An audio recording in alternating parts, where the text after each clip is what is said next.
Meus irmãos, como disse, para mim é uma grande alegria estar aqui com os irmãos.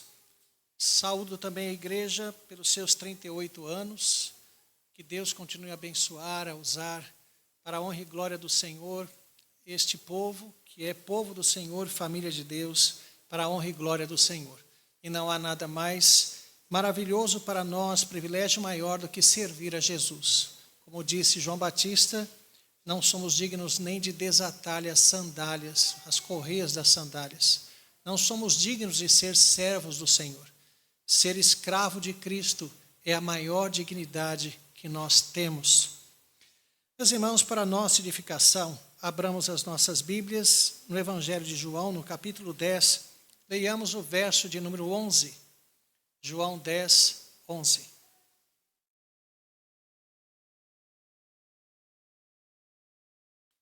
João capítulo 10, verso de número 11, diz assim a Escritura: Eu sou o bom pastor dá a vida pelas ovelhas. Vamos ler todos juntos? Eu sou o bom pastor dá a vida pelas ovelhas. Vamos nos dirigir a Deus em oração. Senhor nosso Deus, mais uma vez clamamos a Ti que o Teu Santo Espírito, o autor da Escritura, seja aquele, ó Deus, a comunicá-la à nossa mente e coração.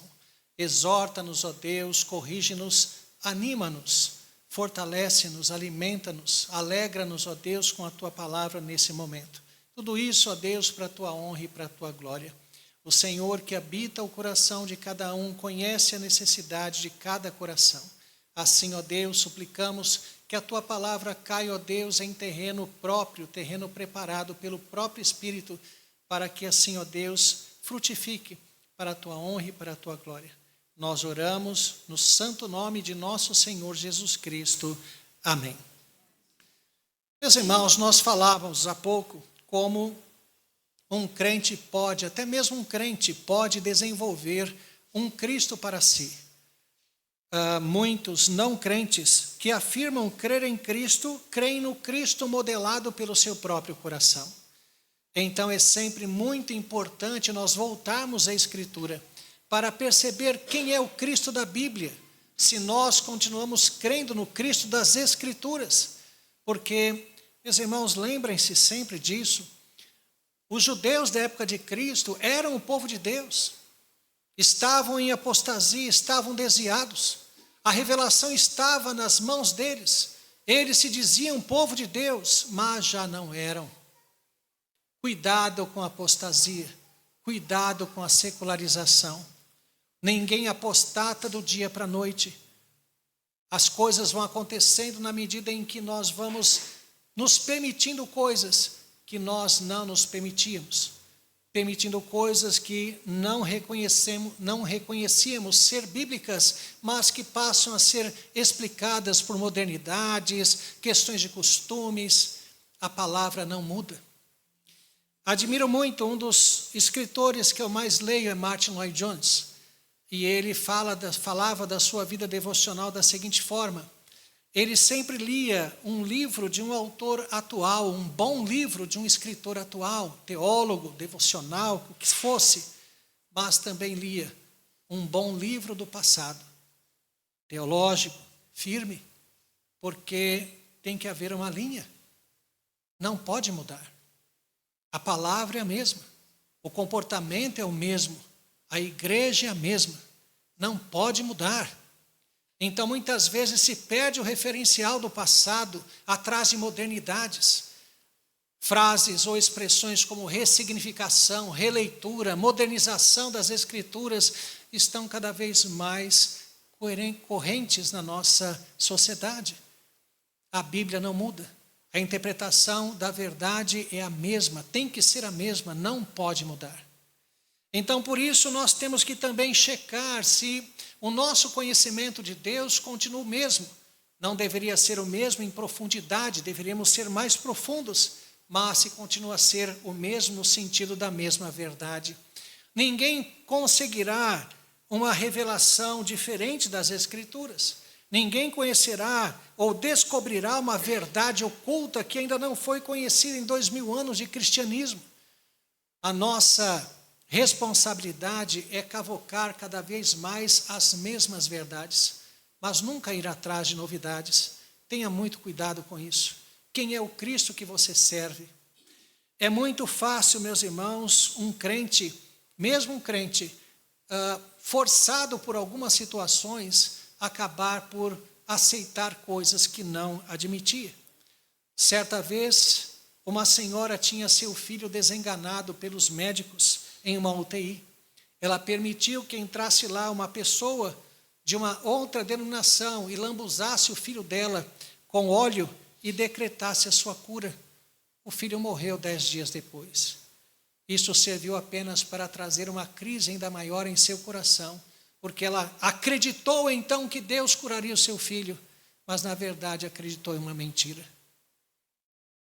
Em momentos de dificuldade, momentos de pressão, somos muito levados a crer em coisas que não estão nas Escrituras. Mas tudo isso motivados por questões pessoais, a nossa vontade, que não quer se dobrar à vontade de Deus.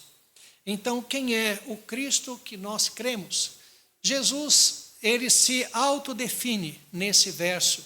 Ele fala quem ele é. E a primeira coisa que nós vemos nesse verso é que Jesus é o Yahvé do Antigo Testamento. Isso é muito importante. Só existe um Deus, mesmo Deus encarnado é o próprio Yahvé. Quando Deus criou o homem à sua imagem, conforme a sua semelhança, nós sabemos que isto é um superlativo no hebraico. Veja, o hebraico ele não tem construções, não tem desinências superlativas. Isso quer dizer, ele não tem palavras que em si mesmas sejam superlativas. No português nós temos, por exemplo, íssimo, érrimo, que destacam o superlativo. No hebraico não se tem isso. Então, como é que você exprime o superlativo? Repetindo a mesma palavra ou palavras com o mesmo sentido, como imagem e semelhança. Então, isso quer dizer que Deus criou o homem muito parecido com ele, muitíssimo parecido. Como Deus não tem corpo, a única semelhança está na alma, no espírito. As capacidades do ser de Deus que foram transferidas para o homem, os chamados atributos comunicáveis de Deus, definem e descrevem o que são ou o que é a imagem e semelhança de Deus no homem. Quando Deus então criou o homem segundo esse padrão, é porque Deus já havia determinado que um dia seria homem também. Nós podemos definir imagem e semelhança de Deus no homem da seguinte forma: se Deus fosse uma criatura, seria um homem. Isto é imagem e semelhança de Deus. E quando Deus se tornou uma criatura, se tornou exatamente um homem. Vejam, Deus ele não define as coisas na história. Quando Deus criou o homem à sua imagem e semelhança, todos os decretos já estão prontos. É porque Deus haveria de ser aquele ser um dia também. E mais do que isso, porque Deus também determinou que não seria glorificado apenas como Criador de fora da criação, mas como Salvador de dentro da criação. Ele também seria glorificado como ser humano. Ele assumiria um lugar na criação que o glorifica. Então, este é Jesus, ele é o Yahvé, ele é Criador junto com o Pai, com o Espírito. Quando Gabriel, o anjo, disse a Maria que o colocaria o nome de Jesus, isto já está também declarado. Os irmãos bem sabem que Jesus atendia por Josué. Jesus era chamado Josué. O aramaico, na pronúncia do nome, é igual ao hebraico, é Yoshua. Era isso que Jesus atendia. Nós sabemos que Jesus é a transliteração para o grego do nome Josué, que é hebraico. E Josué quer dizer Yahvé salva, ou Yahvé é salvador. Quando nós vemos em Deuteronômio 18:15, quando Moisés promete um profeta semelhante a ele, certamente é uma profecia de duplo cumprimento. Dificilmente o povo se consolaria ao saber da vinda de Cristo tanto tempo depois. O que eles precisavam ali era de alguém que substituísse Moisés. Você olhando para Moisés, vendo já idoso, quem guiaria o povo? O próprio Deus disse a Josué: eu te engrandecerei à vista de todo o povo, para que saibam que como eu fui com Moisés, serei contigo. Então Deus repete o grande sinal que marcou a saída do povo do Egito, que foi a divisão do Mar Vermelho, agora dividindo o Rio Jordão sob a liderança de Josué. Dividir o Rio Jordão em épocas comuns, até um castor pode fazer. No entanto, no capítulo 7 de Josué, há um detalhe muito importante: o Jordão transbordava por suas ribanceiras, era a época de cheias. O salmo que diz: restaura, Senhor, a nossa sorte como as torrentes do Negueb. Negev, em hebraico, é sul, faz menção ao deserto ao sul-sudoeste de Israel, terra árida, seca, mas que durante os meses de chuva, cerca de 4 meses por ano que chove em Israel até hoje, e depois só vai cair a próxima gota no ano seguinte. Naqueles meses chove tanto que mesmo no meio do deserto formam-se rios. E por isso, vejam, se isso acontece no deserto, imagine em um rio que já é rio. Aqui no Brasil nós temos o fenômeno de cabeça d'água, que todo mês mata alguém aí, na região de Minas especialmente. O que é isto? Chove torrencialmente a quilômetros, e esta chuva é canalizada em um rio tranquilo, só que se torna um tsunami com aquele volume de água, e pega então banhistas desavisados em alguma cachoeira e acaba produzindo algumas mortes. Então vejam, o Rio Jordão em época de cheia se tornava um rio largo e caudaloso, impossível de ser atravessado para uma multidão estimada em 3 milhões de pessoas. Este número, esta cifra é tirada do livro de Números, na verdade calculada, porque no livro de Números é dito que dos que puxavam a espada eram cerca de 600 mil. Isto aí você pega então jovens da faixa de 16 até homens de 40 anos. Você, colocando mais crianças, idosos, mulheres, você vai chegar a uma cifra entre 2,5 milhões a 3 milhões de pessoas. Colocando ainda carroças, rebanhos, para você atravessar o Jordão, impossível. E o povo não poderia esperar simplesmente que as águas baixassem. Então Deus dividiu o Rio Jordão na época de cheias, para mostrar ao povo que assim como foi com Moisés, seria com Josué.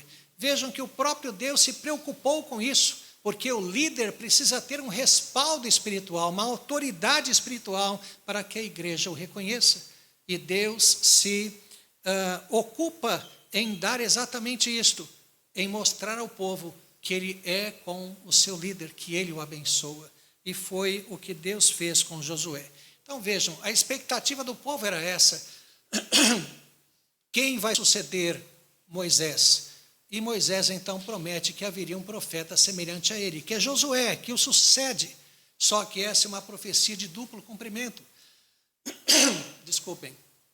Que fala então de um cumprimento imediato, na época deles, Josué que sucede Moisés, mas que aponta para uma profecia, para um cumprimento muito maior, um Josué muito maior, no Novo Testamento, que é Jesus. Josué, Yahvé salva, Yahvé é salvador. Então vejam, eu sou o bom pastor. E por que aqui nós vemos Josué e vemos uma referência a Yahvé? Lembrem-se que Jesus falava aramaico.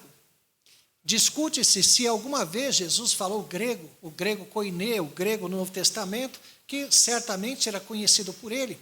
Pode até ser que ele tenha feito isso em alguma ocasião, mas ele, via de regra, falava aramaico tanto para galileus quanto para judeus.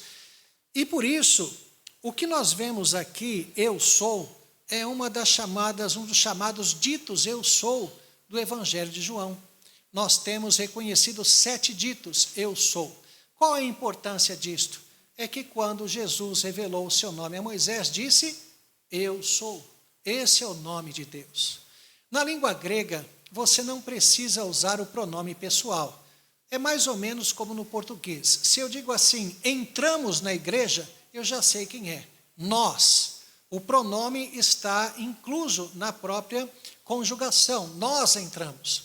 Na língua grega é assim também. Só que é mais, porque você preferencialmente não usa o pronome.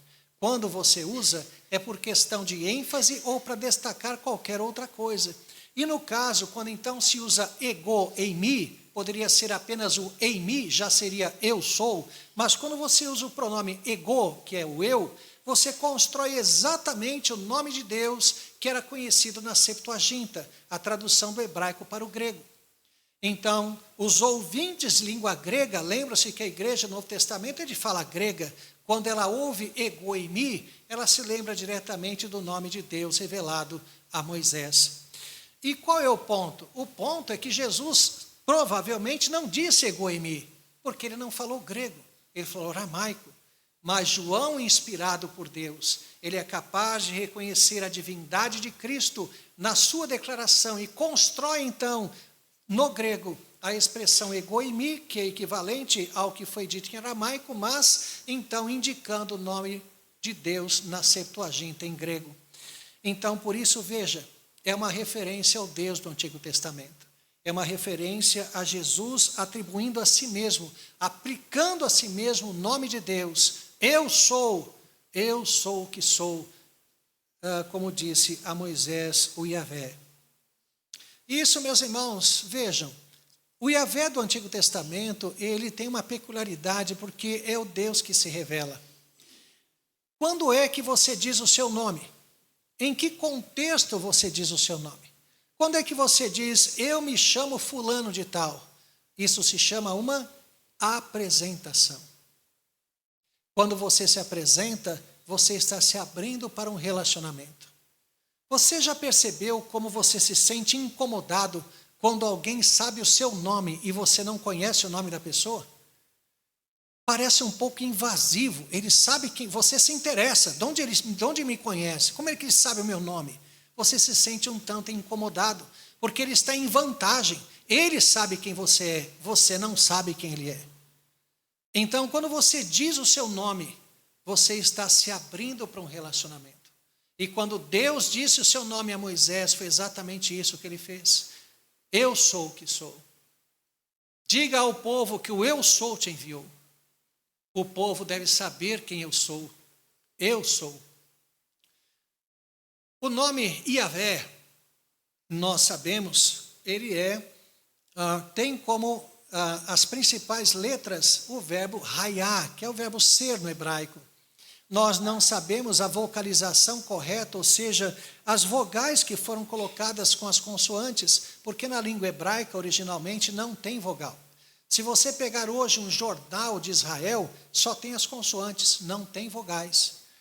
Então, na hora de ler oralmente é que se coloca as vogais nas consoantes, mas você não tem as vogais. E como o povo, por exatamente temor do mandamento que nós lemos há pouco, de não tomar o nome de Deus em vão, ele não pronunciava o nome de Deus. Como não pronunciou o nome de Deus, a pronúncia, as vogais que se colocavam nas 4 consoantes, se perdeu. Então, antigamente, pensava-se que era Yehová, de onde vem a forma latina Jeová. Hoje se pensa mais em Yahvé, de onde vem a forma latina Javé.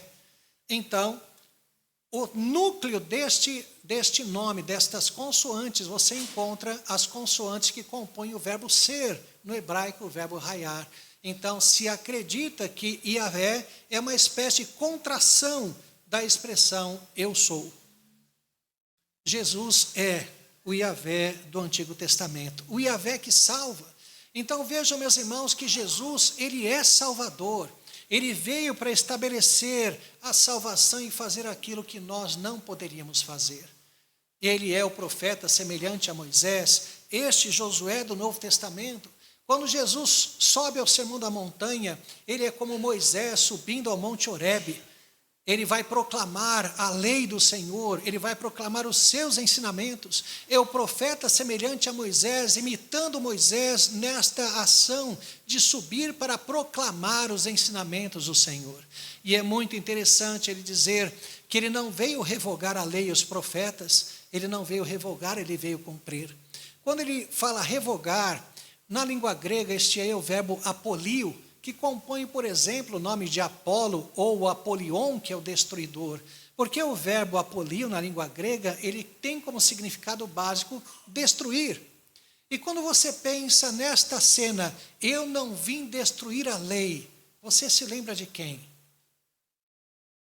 Moisés, quando desce do monte, encontra o povo em barbaridades, em orgias. Entendam que as religiões pagãs do Antigo Testamento eram religiões de fertilidade centrada na atividade sexual. O que ele viu foi uma coisa terrível, um povo paganizado em erotismos terríveis. E o que ele faz? Destrói as tábuas da lei. E veja, Jesus no Novo Testamento, ele encontra um povo em apostasia, um povo desviado de Deus. E ele diz, eu não vou destruir a lei, eu vou cumpri-la. Vejam a graça, vejam a salvação.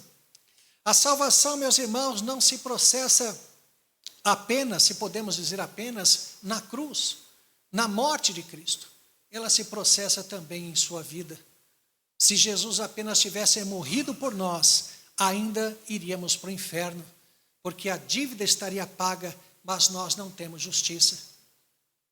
Então é necessário que ele cumprisse a lei, vivesse em nosso lugar, não apenas morresse em nosso lugar, mas vivesse em nosso lugar, para que nos atribuísse a sua justiça e pagasse a dívida. Aí sim, tudo está cancelado, estamos justificados.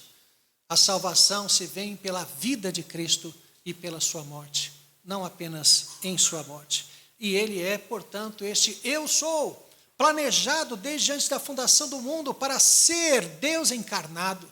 Em João, nesse mesmo evangelho, no capítulo 17, na chamada oração sacerdotal, vemos Jesus dizer, glorifica-me com a glória que eu tinha contigo antes que houvesse mundo.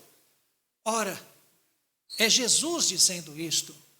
Como que o homem encarnado poderia, Jesus encarnado, poderia ter glória antes da fundação do mundo?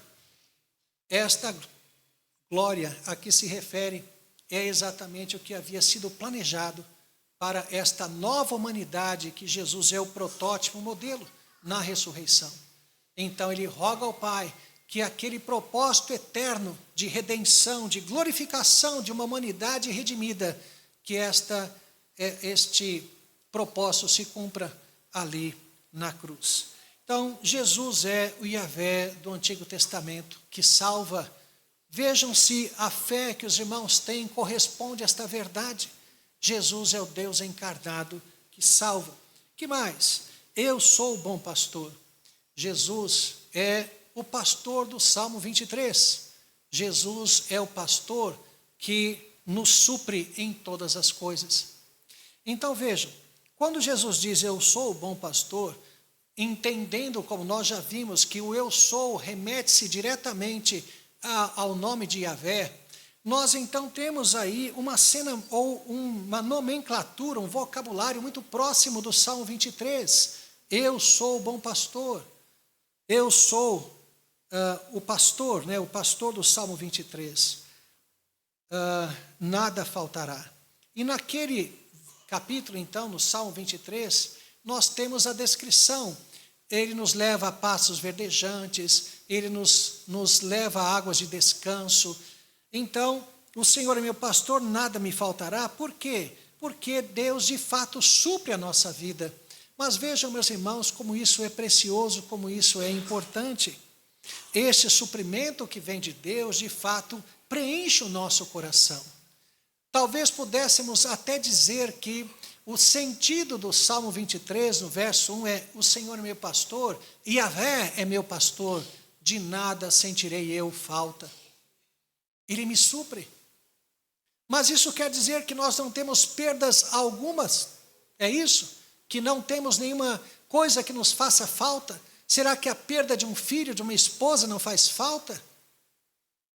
Na verdade, o que Davi expressa no Salmo 23 é que o suprimento de Deus em nossa vida, ele diminui a falta das coisas que nos fazem falta.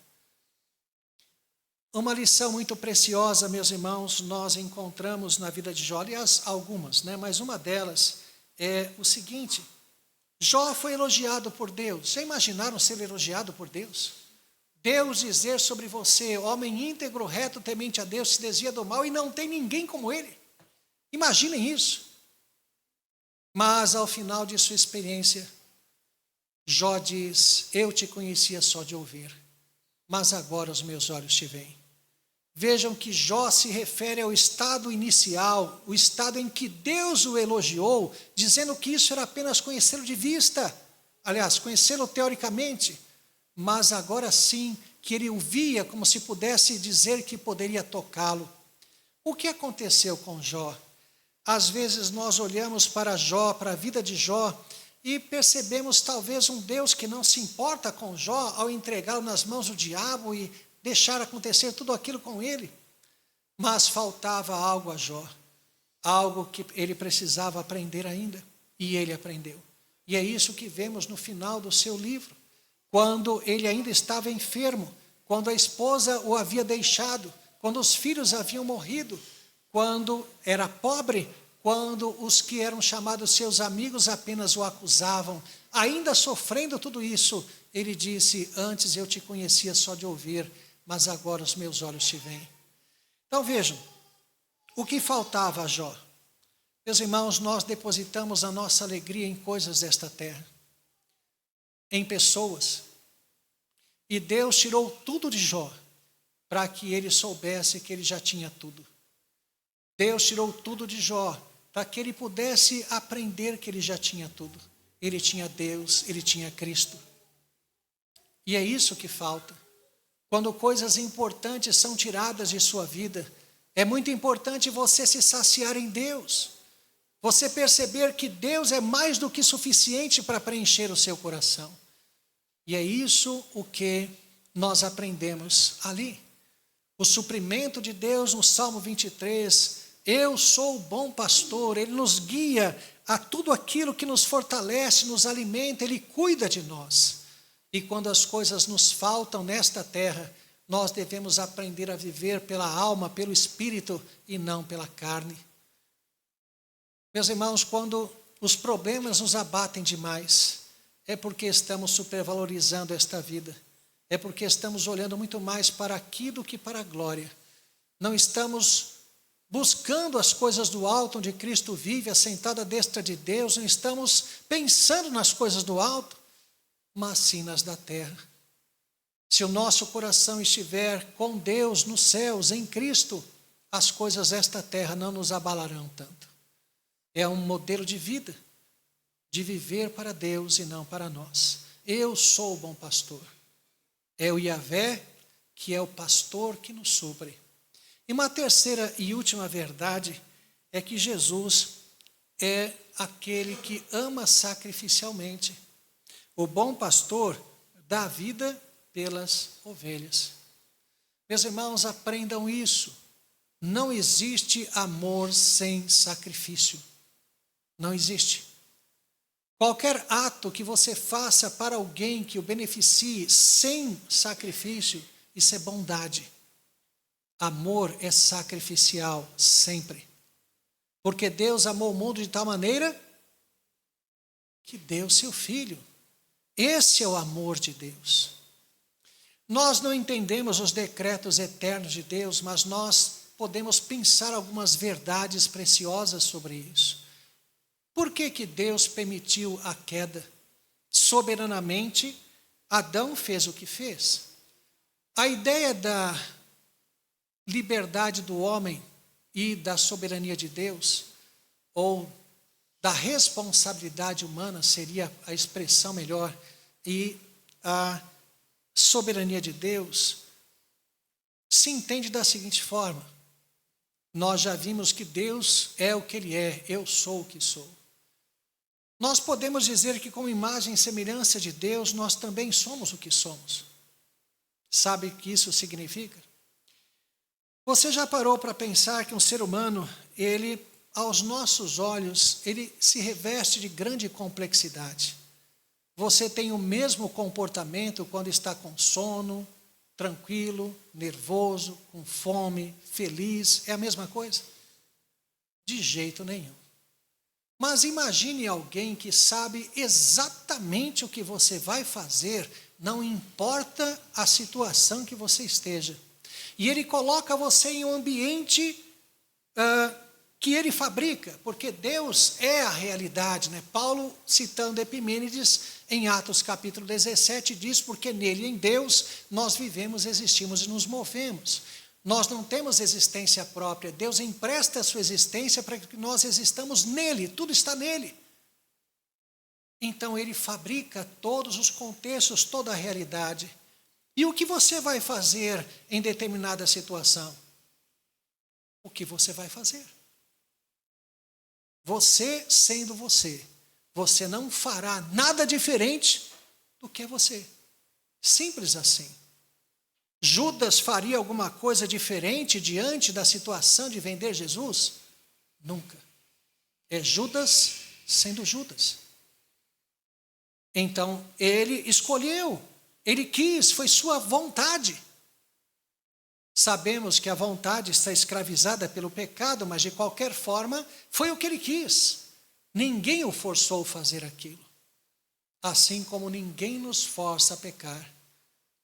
É um ato de vontade. Então vejam, o que eu vou fazer em determinada situação? Exatamente o que eu faria. Então o Deus que tem a realidade, o Deus que faz a realidade, que é a própria realidade, o que nós vamos fazer nos diferentes contextos que estivermos, se cansados, tristes, alegres, com fome, exatamente o que nós faríamos nesses contextos. Somos responsáveis. Então, quando nós vemos isto, lembremos então que a queda foi Adão sendo Adão. E não crucifique Adão, Cristo já foi crucificado. Às vezes nós olhamos para Adão e pensamos, ele pecou e eu aqui me dei mal. Não. Meus irmãos, lembrem-se sempre disso. Não foi Adão quem caiu, foi a humanidade quem caiu. E não apenas representativamente, essencialmente. Sabe o que isso significa? Que se os homens aqui, qualquer um de nós, fôssemos Adão, sabe o que nós faríamos? Pecaríamos. E qualquer uma aqui que seja mulher e estivesse no lugar de Eva, sabe o que a irmã faria? Exatamente o que Eva fez. Então não crucifique, não jogue pedras neles, não diga a eles que erraram, não, nós erramos.